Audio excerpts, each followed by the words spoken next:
Hola, mi nombre es Daniela Hernández Zapata y vamos a explorar el libro de Diego Garzón Carrillo llamado Ricardo Calderón, el reportero invisible.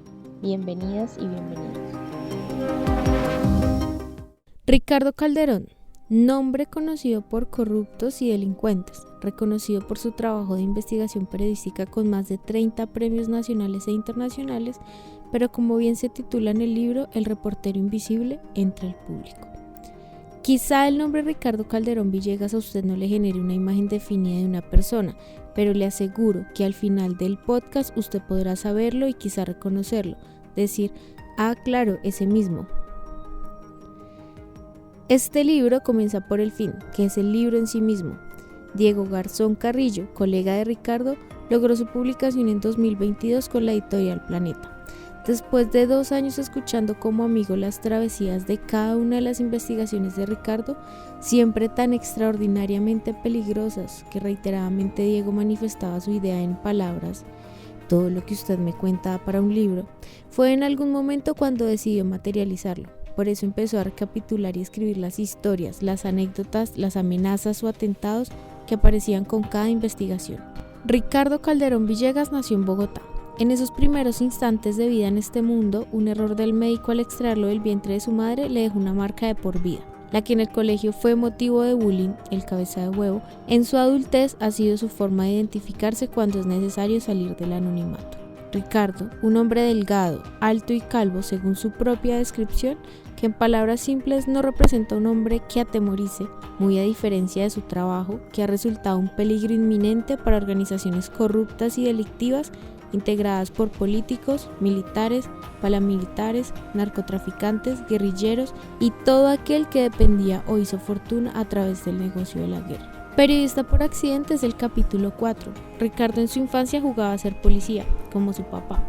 Una idea que se fue desvaneciendo a medida que en el colegio, donde asistían sus iguales, cada semana hacían un minuto de silencio por otro padre policía que era asesinado de alguna manera. En algún momento pensó ingresar a la armada, pero su mareo en un barco no fue compatible con esta idea, a la que renunció rápidamente, por lo que terminó haciendo 2 semestres de biología marina, de la cual desistió por mal estudiante. Quizá era su destino insistiendo en su pasión hasta el momento desconocido. Era el año 1989, donde según cifras de la revista Semana estallaron 100 bombas en Colombia en el transcurso de septiembre a diciembre. De una de esas se salvó el padre de Ricardo cuando salió ileso el 6 de diciembre de la bomba puesta en el edificio del DAS, institución en la que Calderón tendría mucho que ver en su destino. En un golpe de suerte intercedido por su madre, Ricardo tuvo la oportunidad de elegir entre 2 programas disponibles en la nueva Universidad de La Sabana, Ingeniería de Alimentos o Comunicación Social y Periodismo.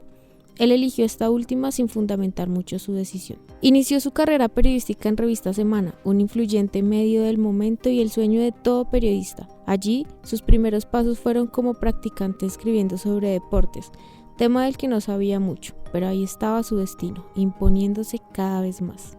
A finales de 1998, Ricardo fue enviado a cubrir la zona de distensión para los diálogos del fallido proceso de paz entre el gobierno de Andrés Pastrana y las FARC. En esta zona, cerca de 42.000 kilómetros cuadrados sin fuerza pública, fue el escenario para que se cometieran todo tipo de delitos y acciones bajo la jurisdicción de las FARC. Calderón quedó intrigado por todo esto y a finales de ese mismo año se ofreció para ir a cubrir el proceso de paz en San Vicente del Caguán. Ya muchos medios organizaban su asistencia, pero él desde el 25 de diciembre había emprendido el viaje para estar antes. En ese viaje pudo identificar el terror que las poblaciones le tenían a la guerrilla y el nivel de violencia que vivía el ambiente. De camino, vio 2 cuerpos en la carretera, preguntó al conductor por qué no los recogían y él aseguró que eran cuerpos bomba. Por eso nadie se atrevía a tocarlos. En aquel viaje fue recogido por mandato del Mono Jojoy, quien lo primero que le preguntó en su encuentro era si Ricardo trabajaba con la CIA o para inteligencia militar. Entre tanta presión, Calderón vio unos iraníes, los cuales las FARC aseguraban estaban allí interesados en comprar carne a Colombia. Como buen periodista, Ricardo lo puso en duda e indagando más supo que el verdadero interés de las FARC era adquirir armamento de grupos apoyados por el gobierno iraní. Esto lo reveló en la revista y tiempo después otros medios revelaron que las FARC buscaban apoyo del grupo terrorista Hezbollah. Por eso recibió una corona fúnebre grabada con su nombre en la portería de la casa de sus padres. Aún así, siguió con otras investigaciones. una de ellas titulada Los hijos del secretariado, donde contaba la vida de estudiantes en Europa de varios hijos de jefes guerrilleros.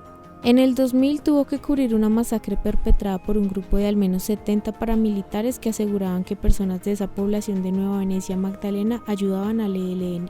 Para esa época pudo conocer al jefe paramilitar Salvatore Mancuso, quien lo recibió personalmente en su casa en Montería, encuentro en el que reclamaba a Calderón por las publicaciones de las masacres y en su defensa aseguraba que las AUC eran un grupo que había sido creado para combatir la guerrilla y así protegerse entre ganaderos. Las masacres y asesinatos tan solo eran el resultado de una defensa propia, sobre lo que había mucha desinformación. Pero la verdad era otra. Habían masacres como la de Macayepo, en la que resultaron 15 muertos a punta de garrotazos y pedradas en la cabeza. Los paramilitares, conforme aumentaban su presencia, perpetraban masacres cada vez más crueles, como en febrero de 2000 en El Salado, que durante 3 días seguidos asesinaron cerca de 70 personas al ritmo de gaitas y tambores. De estos hechos, Calderón realizó un artículo, Coincidencias macabras, en el que por primera vez se sindicaba a un senador en una masacre, en la de Macayepo.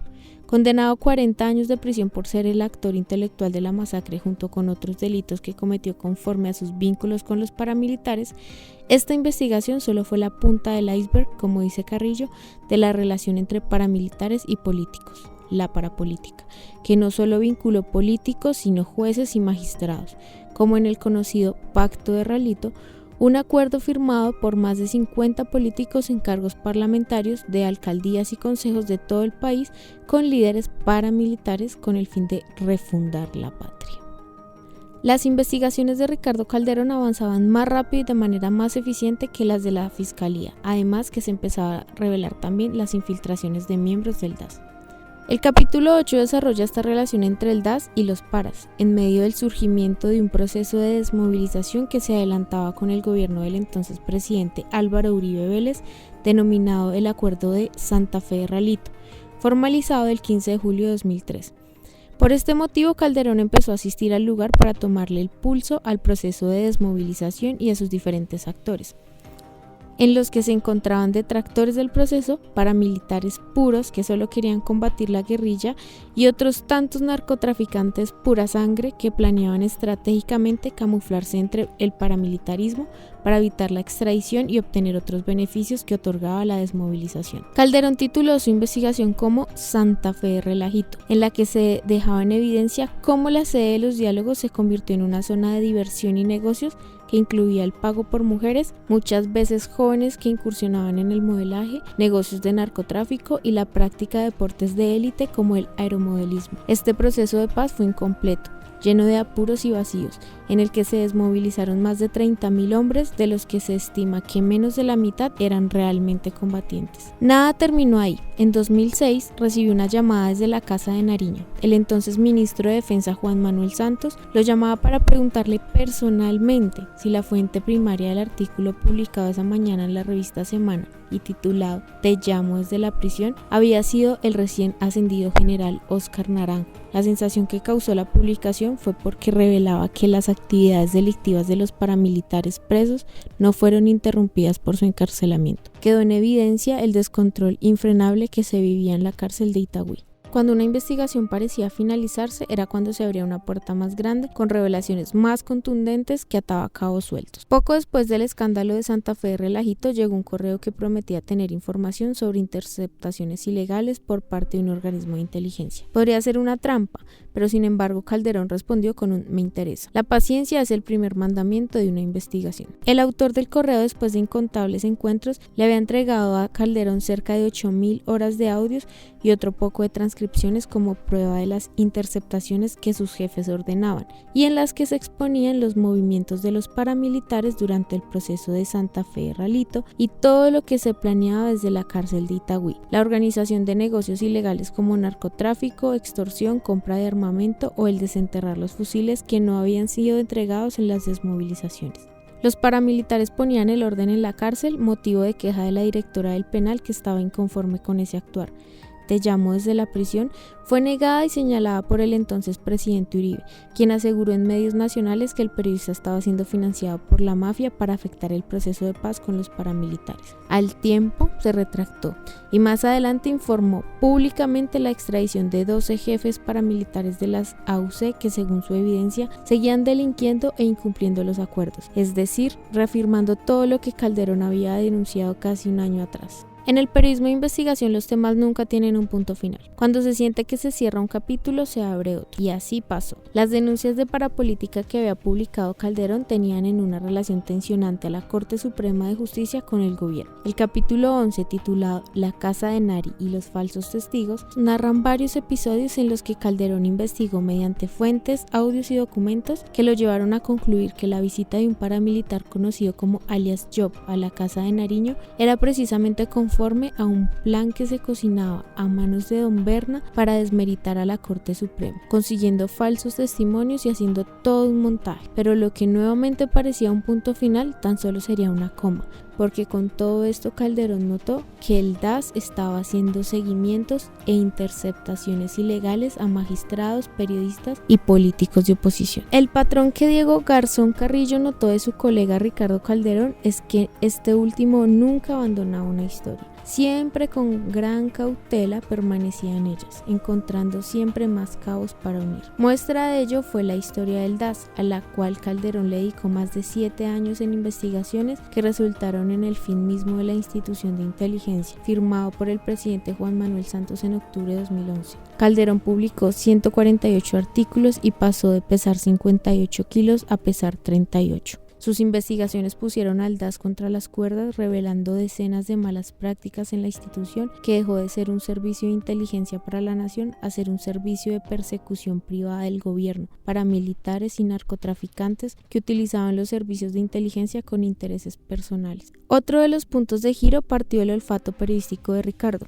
cuando sin pensarlo mucho aceptó el encuentro un viernes de enero de 2011, pasada la medianoche, con un ex militar y expresidiario que acaba de pagar condena de 10 años por su participación en los mal llamados falsos positivos, un fenómeno de ejecuciones extrajudiciales por parte del ejército entre el periodo de 2002 y 2008 que daba las bajas como supuestos resultados efectivos de la guerra contra la guerrilla. Alrededor de 6.402 personas, sobre todo jóvenes precarizados, fueron víctimas de esta sucia estrategia de las fuerzas militares colombianas que al día de hoy mantiene una pregunta sin respuesta. ¿Quién dio la orden? La revelación de este ex militar denunciaba que en la cárcel militar del fuerte de Tolemaida, llamado coloquialmente por los internos como Cuatro Bolas, estaban pasando cosas, un relajo donde todo el mundo hacía lo que quería, aún más allá de la connotación sexual homosexual del lugar. La denuncia estaba fundada en que estos privilegios no eran iguales para todos. Calderón, sin esperar, inició casi de inmediato toda una estrategia para obtener más fuentes en las que respaldar el primer testimonio. Tomó como primer desafío ingresar al fuerte para comprobarlo todo. Su anonimato lo usaba a favor para pasar desapercibido.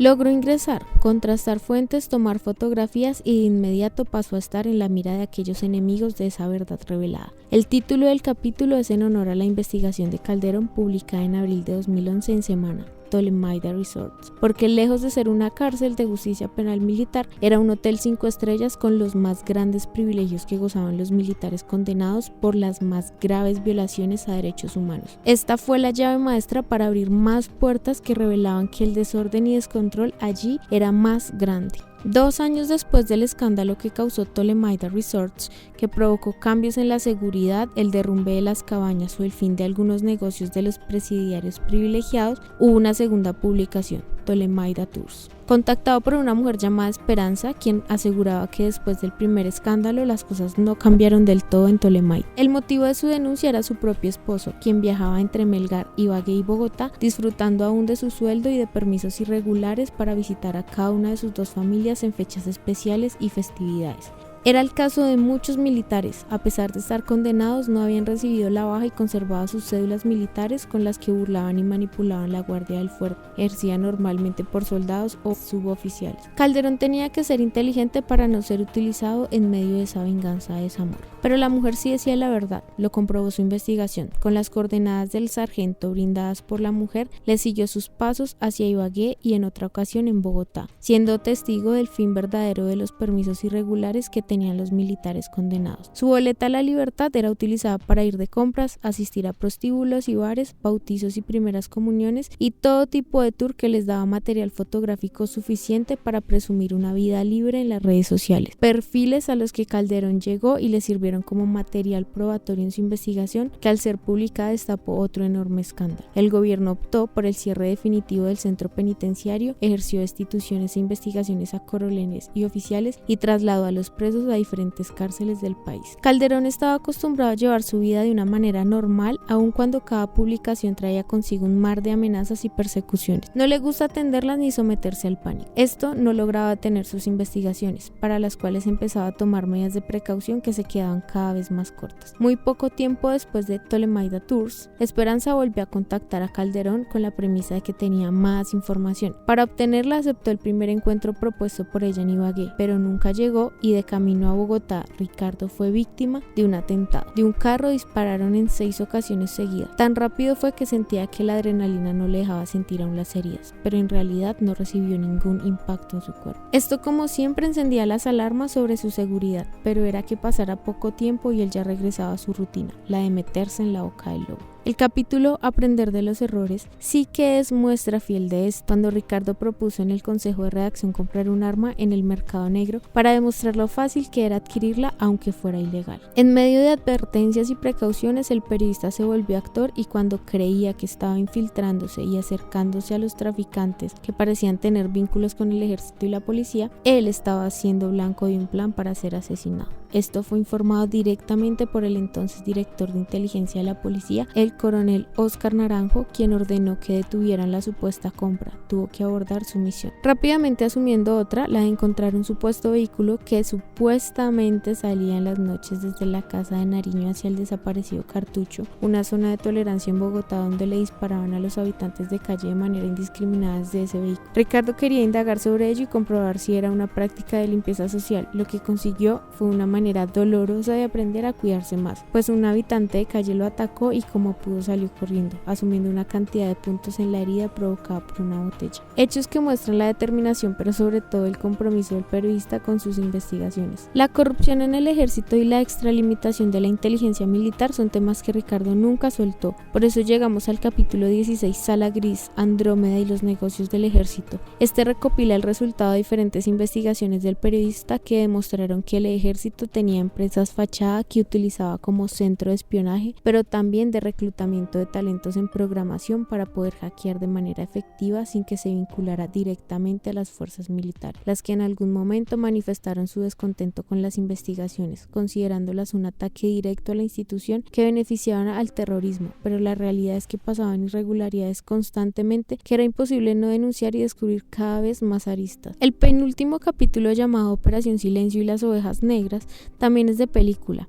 Calderón terminó en la sala de un cirujano plástico que le cosió 18 puntos, con los que ya sumaba la cuenta de gajes del oficio 90 puntos en su cuerpo como resultado de sus investigaciones. En esa ocasión se dio cita en un hotel con un suboficial en los alrededores del Parque La 93. El suboficial llegó con otro que no había convencido del todo para que hablara. El disgusto se incrementó y en un momento el periodista terminó herido tratando de separar a los dos sargentos que hacían parte de la investigación de corrupción en las fuerzas militares, que le tomó 3 años a Calderón. Fue publicado en 2017 en un artículo titulado Espías, Dinero y Traición en el Comando de las Fuerzas Militares. Reveló los desvíos de los gastos reservados, seguimientos ilegales y el uso de información secreta para fines políticos, el modus operandi para robarse dineros oficiales, comprar fuentes falsas y desviar dineros para pagar abogados en defensa de involucrados en los falsos positivos. El fin es agridulce. En 2020, cuando el coronavirus alertó al mundo, ese mismo año Calderón fue reconocido con el premio Simón Bolívar en la categoría de Periodista del Año. Además, el premio María Murs Cabot y lo más importante, fue nombrado director de la revista Semana después de 3 décadas de arduo trabajo. Sin embargo, fue el momento en el que decisiones importantes en la estructura y los accionistas de la publicación se empezaron a tomar. Los hechos le desataban inconformidades. Al poco tiempo Calderón manifestó su renuncia al cargo y detrás de él empezaron a salir sus colegas con igual antigüedad en la revista. Bueno, espero vayan y busquen el libro, lean la historia completa, es un compilado de hechos reales bastante interesantes y muy importantes en Colombia.